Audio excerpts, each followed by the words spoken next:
माँ, कहाँ हो आप? देखिए हम आपके लिए क्या लेकर आए हैं। क्या बात है, आज मेरे दोनों बेटे काफी खुश लग रहे हैं। माँ, हमारा एक दोस्त आगरा गया था। आपको आगरा के पेठे काफी पसंद है ना, इसलिए वो आपके लिए आगरा के मशहूर पेठे लेकर आया है। अरे जल्दी खाइए, बताइए कैसा है। साहिल की बात सुन मैनावती अपने दोनों बेटों को देखने लगती है। तभी अचानक जतिन और साहिल की आंखों में आंसू आ जाते हैं। माँ, हमें माफ कर देना, हम तो भूल ही गए थे कि। कोई बात नहीं बच्चों, गलती हो जाती है, इसमें तुम्हारा भी क्या कसूर है। अगर वो हादसा ना हुआ होता तो आज मुझे तुम दोनों को ऐसे उदास ना देखना पड़ता। खैर छोड़ो। इतना कहकर मैनावती पेठा खाने लगती है। इसके स्वाद का तो पता नहीं चल रहा है, लेकिन खुशबू तो इसकी वैसी ही है। माँ, एक दिन देखना, आप जरूर ठीक हो जाओगी। इतना कहकर मैनावती के दोनों बेटे उसके सामने रोने लगते हैं। 2 साल पहले मैनावती के गले में इन्फेक्शन हुआ था। इन्फेक्शन तो मेडिसिन से ठीक हो गया, लेकिन इन्फेक्शन की वजह से मैनावती अपने टेस्ट बड्स को खो चुकी थी। मैनावती चाहे जो भी कुछ खा ले, उसे किसी भी चीज का स्वाद नहीं आता था, जिसके चलते मैनावती हमेशा उदास रहती थी। ऐसे ही समय गुजरता है और मैनावती एक ही मंडप में अपने दोनों बेटों की शादी कर देती है और धूमधाम से अपनी दोनों बहुओं का गृह प्रवेश करती है। साहिल, जतिन बेटा, जाओ अपनी अपनी पत्नियों को अपने कमरे में ले जाओ, काफी थक गई होंगी। ऊपर से गर्मी भी है, मैं जल्दी से तुम लोगों के कमरों में ठंडा ठंडा शरबत भिजवाती हूँ। माँ जी, आप कहीं तो मैं शरबत बना दूं। मैं बहुत अच्छा शरबत बनाती हूँ, आपको मेरे हाथ का शरबत बहुत पसंद आएगा। नहीं आलिया बहू, अभी तो तुम आई हो और अभी से ही रसोई में जाने की बात कर रही हो। फिर कभी बनाकर पिला देना शरबत। तुम लोग अपने अपने कमरे में जाओ, मैं शरबत भिजवाती हूँ।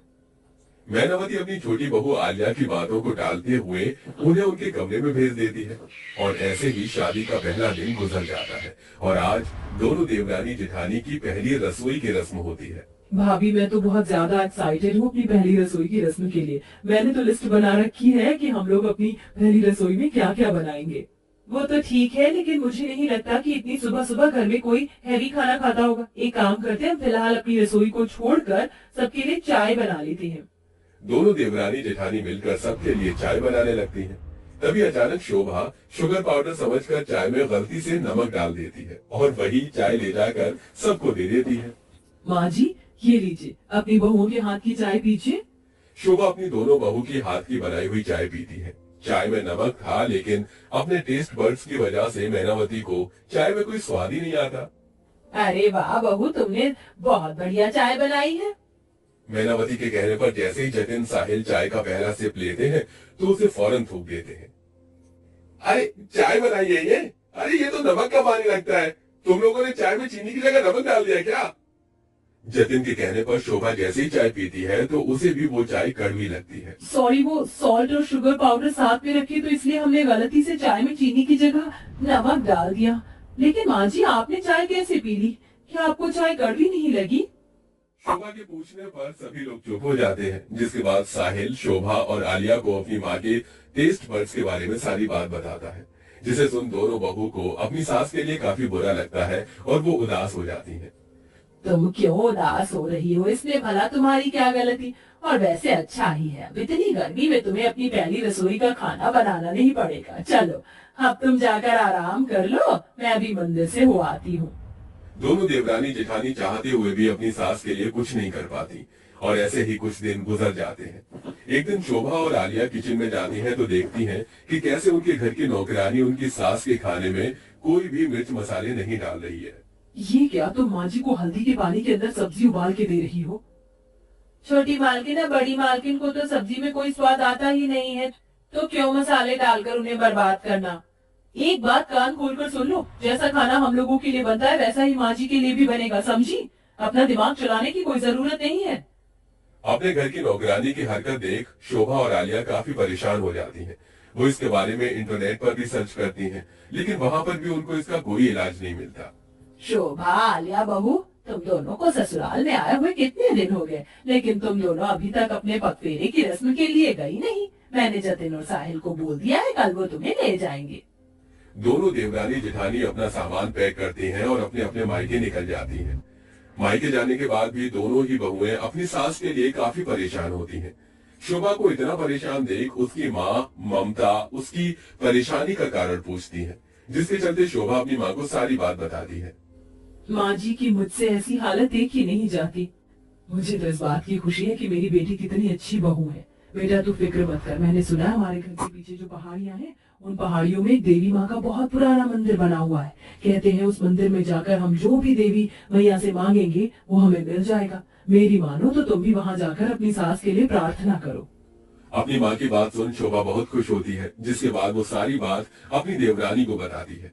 और अब दोनों देवरानी जेठानी उस बड़े से पहाड़ की चढ़ाई करके देवी मैया के मंदिर पहुंच जाती है। देवी मैया, सब कहते हैं जो भी इंसान आपसे सच्चे मन से कुछ मांगता है तो आप वो उसे दे देती हैं। हम बस आपसे यही मांगना चाहते हैं कि हमारी सास ने जो अपनी स्वाद की क्षमता खो दी है वो उन्हें वापस मिल जाए। उनकी ऐसी हालत हमसे देखी नहीं जाती। हम चाहकर भी उनके लिए कुछ नहीं कर पा रहे हैं। देवी मैया, अब आप ही हमारी आखिरी उम्मीद हो। दोनों देवरानी जेठानी हाथ जोड़ देवी मैया से प्रार्थना करने लगती हैं कि तभी उनकी प्रार्थना से खुश होकर देवी मैया साक्षात उनके सामने आ जाती है। आज तक जो भी मेरे पास आया है सबने सिर्फ अपने लिए ही मांगा है, लेकिन तुम दोनों पहली हो जो अपने लिए कुछ ना मांग कर अपनी सास के लिए मांग रही हो। मैं तुमसे बहुत प्रसन्न हुई। देवी मैया के इतना कहते ही उनके हाथ से सुनहरी रोशनी निकलती है, जो दोनों देवरानी जेठानी के हाथों पर जाती है। अब से तुम दोनों जो भी खाना बनाओगी वो जादुई खाना होगा और उसे जैसे ही तुम्हारी सास खाएंगी तो उसे स्वाद का अनुभव होने लगेगा। देवी मैया, आपका बहुत बहुत शुक्रिया। देवी मैया। दोनों देवरानी जेठानी देवी मैया को शुक्रिया अदा करके अपना अपना सामान लेकर सीधा अपने ससुराल आ जाती है और आते ही सास का आशीर्वाद लेकर अब इतने दिनों बाद अपनी पहली रसोई की तैयारी करती हैं। अब ये हम देवरानी जेठानी की कोई साधारण रसोई नहीं बल्कि जादुई पहली रसोई होगी।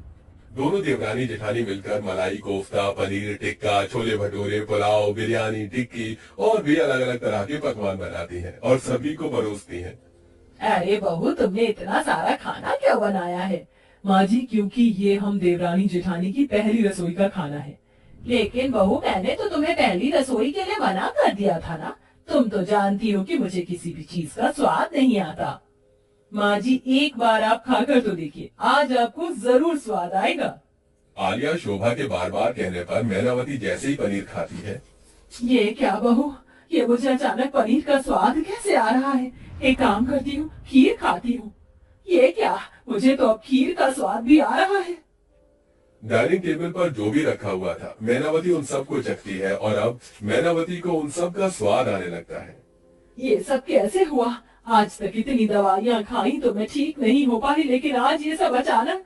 मैनावती के पूछने पर शोभा और आलिया उसे सारी बात बताती हैं, जिसे सुनकर मैनावती बहुत खुश होती है। माँ जी, ये हम देवरानी जेठानी की जादुई पहली रसोई है। तो बताइए, आपको हमारी जादुई पहली रसोई का खाना कैसा लगा?